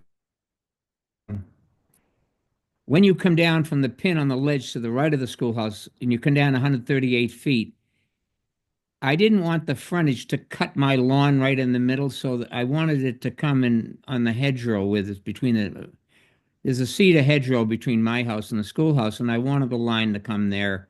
So I was asking the board to approve the 138 linear feet along the street as a lot.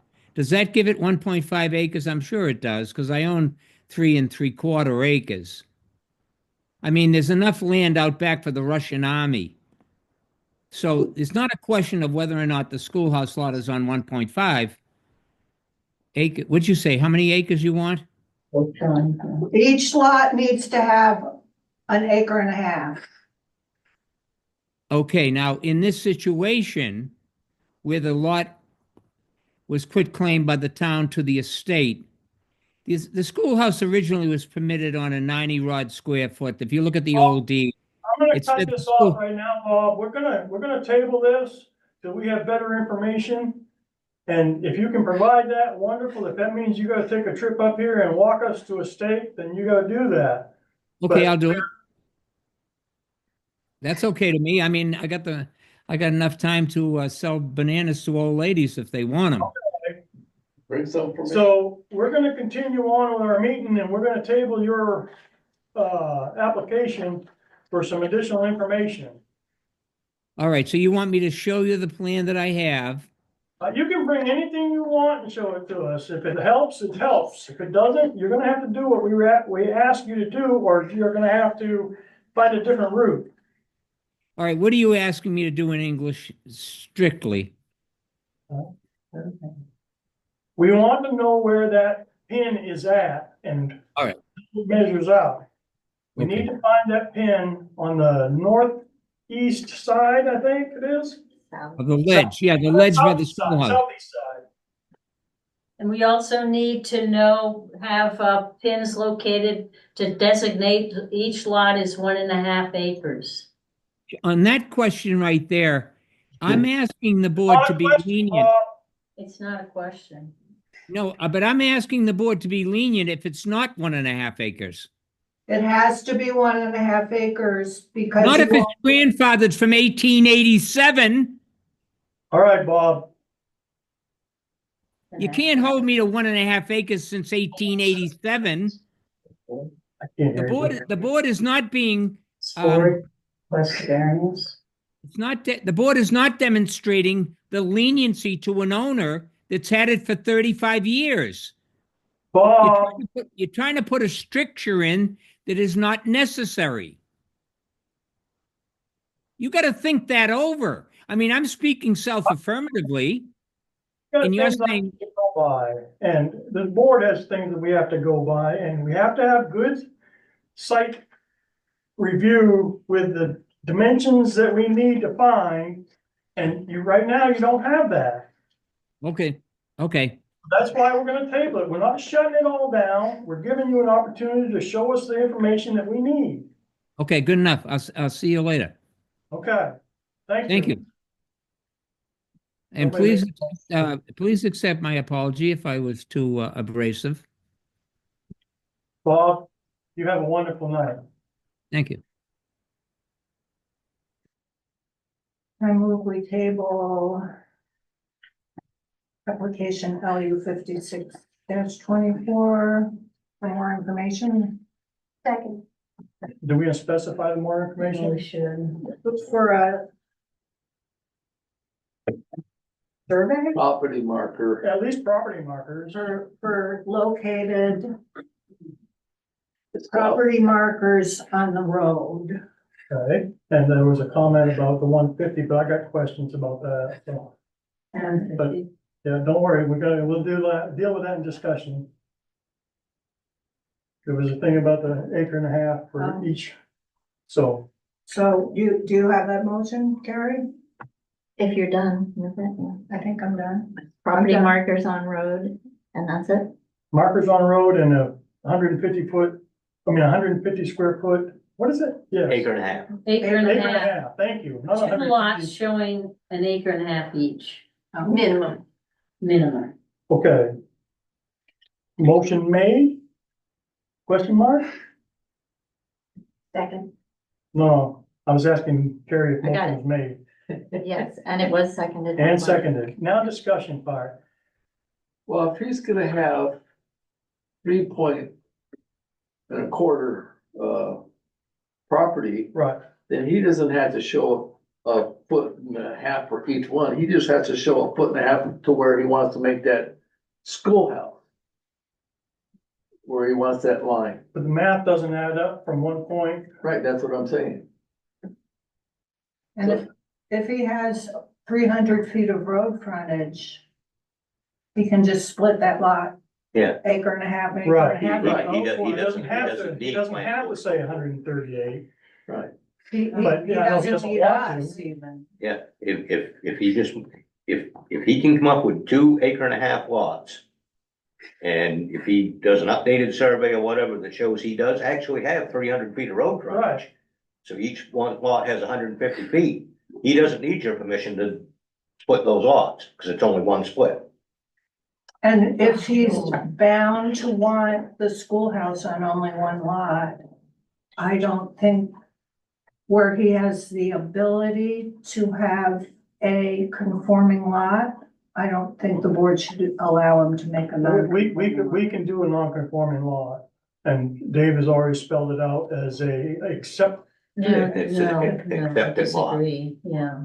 I personally wouldn't support that, no. Okay. Not with a 3 acre lot. Where he has the ability to not have to do that. I think that he may, I've seen that he's got 3.8, I've seen that he's got 3.6. He may have plenty more than 3 acres for this. Yeah, who knows what he has?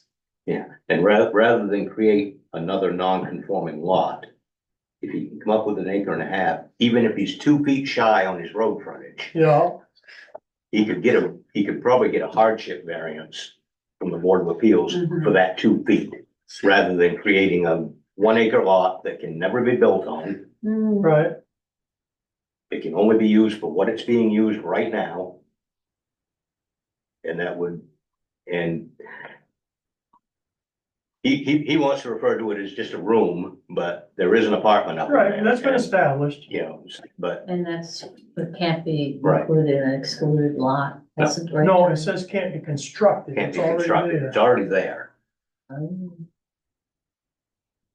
So it's already a livable. Yeah.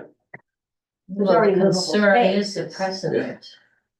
We could have this. It's other- not being constructed. No, what I'm saying is a precedent, that other people could say, oh, this building's here. Yes, it's it's a house, it's a dwelling, and I'm gonna make it a 1 acre lot. And that's a really bad precedent for the board to do. If he didn't have enough land to make up the 2.5 acre lots, then there would be room for you guys to maybe consider making a non-conforming lot. It would make sense Yeah. for it. But if he does have enough land to Right. make 2 legal lots. Right, I understand He should- that he part. should I do do that. understand that part. I do understand that. Yeah, but I understand that too, but what he wants to do, he doesn't want that line to go down the middle of his grass. I understand that too. That's why he wants to move it over a little. Right, It would have to be a non. and I understand that if he's got the ability to split it down the middle at 1.5 acres each with road frontage that's required and whatnot. I think what I could, without interrupting, I would like to agree to this. This 138 thing that I did to avoid coming in the middle of my lawn, let's sidetrack that and just get rid of it. According to this gentleman here, let's just split it the easiest way for everybody to agree. Whatever the board recommends right now, I'm going to agree to, because I don't want to go to another month. I just want to say, yes, whatever you say, I will conform to now, without threading needles, without creating a problem. I There is- still want an accurate measurement on a site review. All right, good enough. Do we still want that? Yeah, Yeah. yeah. Okay. Yes. I also respect the woman that said we don't want to set a precedent because she's looking forward to other situations that might be thrown at you, another fastball come down the lane from somebody else. And that's a very wise, intelligent statement that why set a precedent when you don't have to? Understood. That's why I'm trying to bend backwards over right now saying, don't set a precedent. Whatever the board wants, I will do, regardless if that line comes in the middle of the lawn. Tough baloney. All It's not going to starts hit the knowing house. where property pins are, Yeah. and we don't know where they are. So. Yeah, well, I do. I know where they are because I spotted them and I showed Grindle. I think we're done discussing the motion that was made, and we're about to make a vote to put this on hold until you can walk us through everything on site. Or Okay. someone. Or someone can, right? Okay. Good enough. All right, motion's made, seconded, discussion has happened, all in favor say aye. Any opposed say nay. Thank you for your deliberation time. Looking forward to seeing you again, Bob.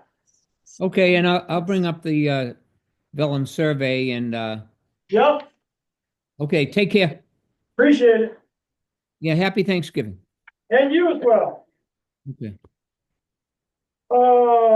New business, land use ordinance, Earl McKenzie for Brigham Point LLC, map 22, lot 9G. Application So wake number up. 61-24 to construct a 608 square foot, 2-bedroom house with driveway.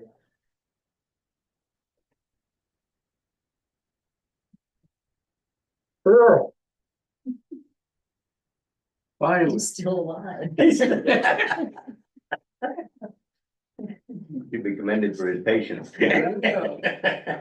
I've got Tracy online. Is Tracy part of all this, or is she just enjoying the show?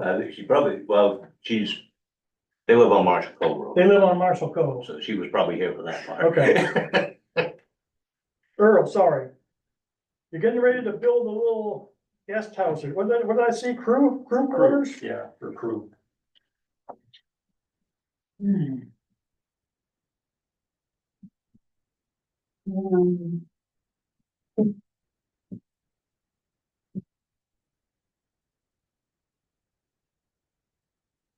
I didn't see a measurement from the tank to the structure. He usually should be there. We usually want it from the field, do we not?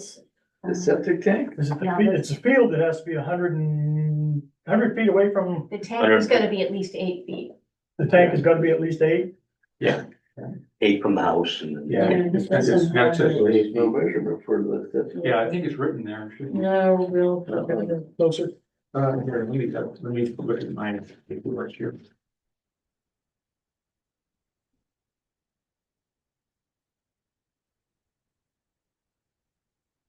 Got up on the top, it's 120 feet from the well to the septic field, Okay. 110 feet from the septic field to mean high tide. Yeah. Well, 110 feet anyway. The disposal field from the house is 20 feet. Yeah, you left out from the tank to the house. Yeah, Yeah. that's Yeah. he gave it. I think Wilford put it on there, so it's in excess of 8 feet. Yeah, you could mark it in there if you like. It'll be flagged anyways, because this is gonna be, we do a site review Yeah. and see that. Yeah.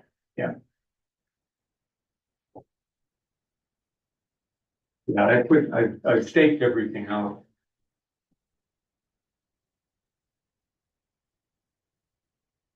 The Boundary Cove Lane, is that your driveway? That's the driveway that goes down to the other point.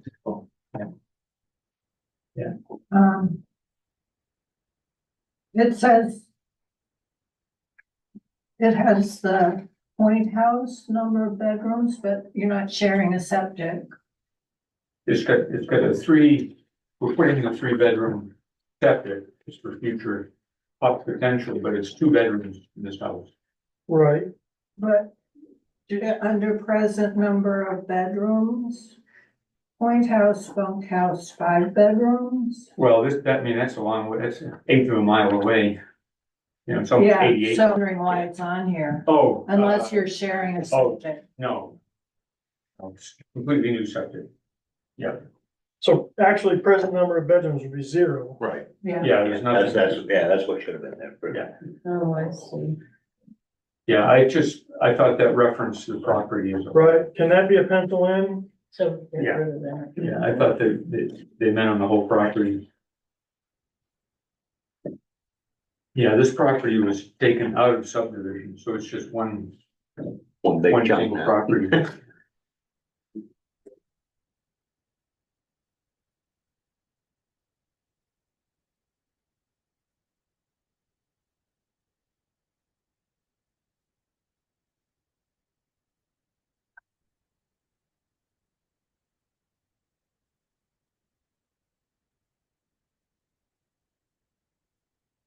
Anything jumping out at anybody, or we go to a site review?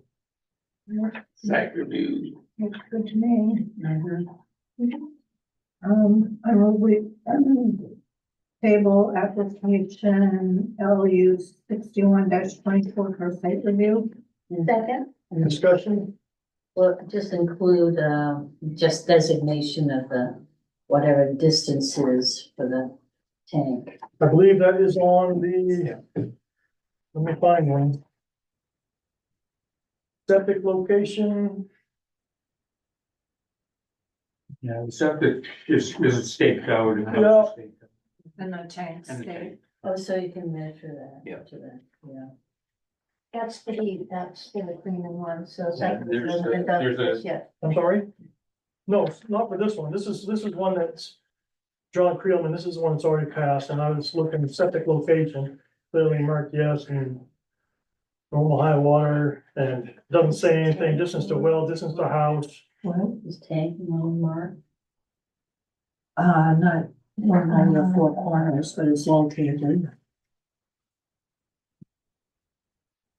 Well, it might be good to provide to, Dave that, how we'll give a measurement for that distance. You're Yeah, gonna it's all, like I said, I put the stakes in the ground for the septic, the house, the, distribution tank. and the Holding tank, or no, Well, that's what It's it's. it's a distribution plan. distribution tank? Yeah, And you'll probably be there. yeah, I'll be there. Right. And there's a stake that shows where 100 feet is from mean high water as well, so you can reference it, and then there's several reference points, and then Will Aldrich has his reference points, in a tree there, and there's a Yeah. telephone pole there. Okay. Great. We're pretty much up to field then. If he designed it, I'm sure it's. Motion's made, seconded, just had discussion, any further discussion? I have one question, Yeah. in site review, I'm gonna be gone for 1 week. That's okay. When is the next meeting? December 2nd. Is it? That's. Probably is. Yeah, I come Yep. back, going to the Netherlands for 1 week, I'm coming Okay. back December 2nd. Is there any possible way, and maybe there isn't, but, I'm leaving Friday, is there any possible way someone could do a site review prior to me leaving? Well, what we're gonna do is table it for a site review. We'll Right. determine a date of that site review after we table it. And Okay, then we can discuss whether we can meet you before or after you get back. okay, great. Motion made, seconded, discussion, all in favor say aye. Any opposed say nay. Okay, now we got a site review. Who's going? Given the information that he just gave us, is there anybody willing to work within that schedule? I'm available Yeah, this I week. can. Yeah. Okay, so Wendy and Gil, Mhm. Yes, sir. all I'm right, not available Wednesday. okay, what are you doing tomorrow? I'm available. How about you, Gil? Oh, yeah. Okay, say around, and you around tomorrow? I'm around tomorrow. Okay, say 1:30-ish? Sure. Work for you? Yeah. Works for me. Okay, so 1:30? Okay. tomorrow. Yeah, and just take the, How's that? yeah. Take the first drive, you know, the two drives that go across that field. Just take the first one and you'll come right to where I am, who's next to the South park one? there. Yeah, the south, yeah, the south. Maybe So- I'll bring Brian, he'll show me how to get there. Where's that? Bring Brian, he'll show me how to Okay, get there. Okay, well, thank you very much. Okay. Where did my? Where did my agenda go to? The only day I'll be off. Here's mine. Perfect. All right, CBO report, we don't have one. People wishing to address the planning board. Anybody online, anybody in the room? Correspondence, we got Terry Cowan, he sent us something, it's in our packages for the LOCs. Yeah. He doesn't understand, you know what we're doing. Well, it's on record. Blah, blah, blah. Committee reports. None? Okay, we got a time limit on meeting dates on 2025? Disregard. Disregard. But these are the draft meeting dates. Yeah, we need to say yay or nay on them. Yes, the select board will want to approve the meeting schedule for the coming year very soon, so, these are the dates that I came up with. There were some alternative dates if you wanted to do 2 meetings in November instead of 1, and 1 meeting in December instead of 2. And so the red are, Holidays, red is holidays. And we cannot meet the first Monday of November because election day is the Tuesday after that, and this room is not available.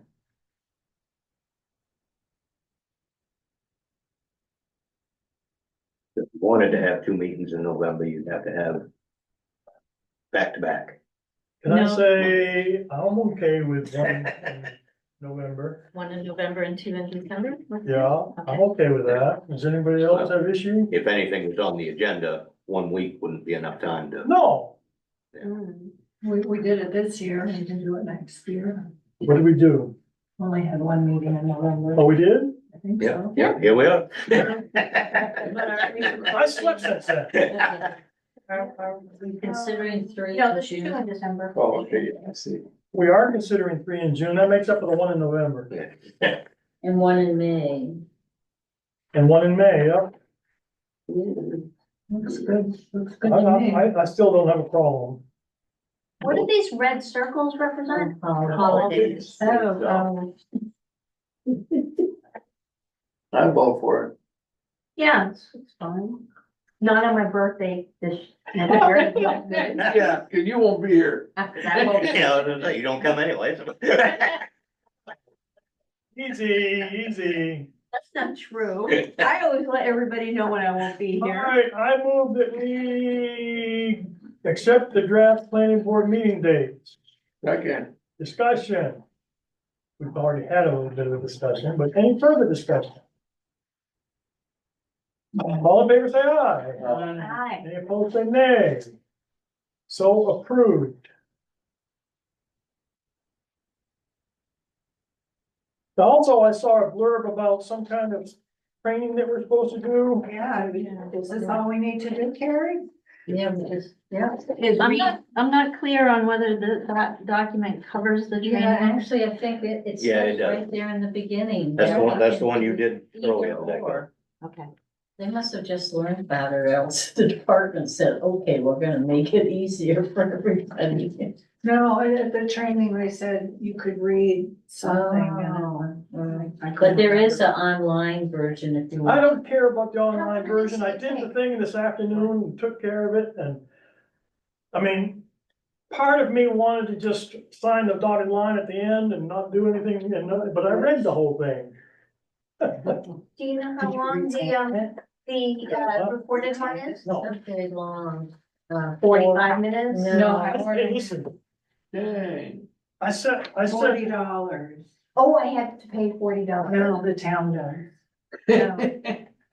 Or I can just read that. Yeah. Okay. And that won't cost the town. $40. Isabel asked me if I retained what I read, and I told her no, but just to tell on myself, today at the dump, I put my brand new package of trash bags on the dash of my truck and drove around to the dumpster side, and I forgot where they were. I had to go hunting for them. But did I retain what I read? No. It's okay, I won't either. We all have those moments when we have too many things So going after on. we read, you give you the paper? Oh, you give it to Tina. Oh, yeah. Okay, we haven't been dismissed yet. We haven't been adjourned. We're getting made motions. I move we adjourn. Second. Any discussion? All in favor, say aye. Aye. Any opposed, say nay. Oh, thank goodness. Thank you all. All right. I gotta put this back together. Till next time. A dangerous